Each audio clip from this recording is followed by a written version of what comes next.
ఈరోజు మనం టమాటా పప్పు చేద్దాం. రెగ్యులర్‌గా చేసినట్టు కాకుండా కొంచెం డిఫరెంట్‌గా. అందులో ఎర్రపప్పు ఏసి చేద్దామనమాట. ఎర్రపప్పు అంటే మసూర్ దాల్ అంటాం గదా! అదే అండి.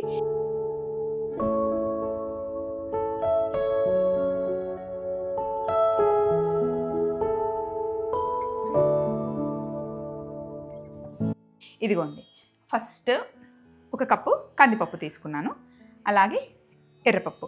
కందిపప్పు, ఎర్రపప్పు రెండిటి కాంబినేషన్‌లో టమాటా పప్పు చాలా బావుంటుంది. ఇవి 2 సమానంగా తీసుకొని ఒక 4 పెద్ద టమాటాలు, పచ్చిమిర్చి, పసుపు, వెల్లుల్లి కావాలి మనకి.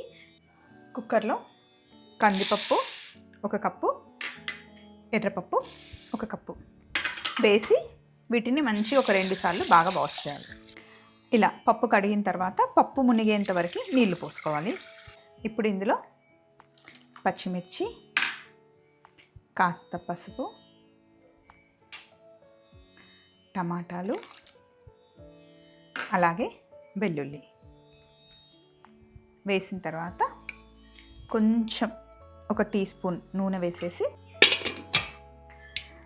మూత పెట్టేద్దాం.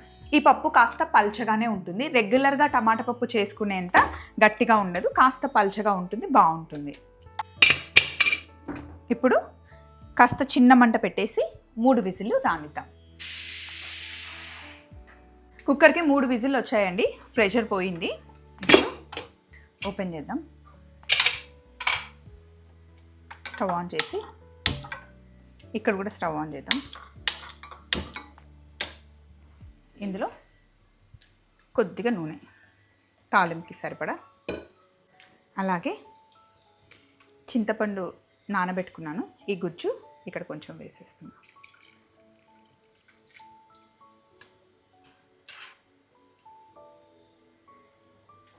కాస్త నూనె వేడెక్కిన తర్వాత తాలింపు చేద్దాం. కొన్ని ఆవాలు, కాస్త జీలకర్ర, కాస్త చిటపట్లాడాలి. ఇందులో ఎండుమిరపకాయలు మంచి కలర్ వచ్చేంత వరకు వేయించుకున్న తర్వాత కరివేపాకు, ఇంకొంచెం పసుపు, అలాగే ఇంగువ.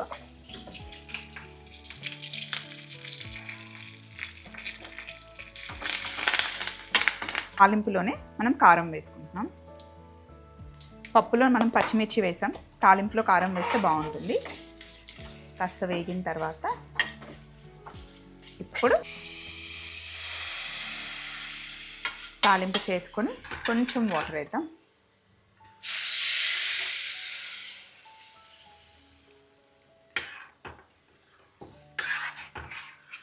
సరిపడా ఉప్పు వేసేద్దాం. అంతే, టమాటా పప్పు రెడీ.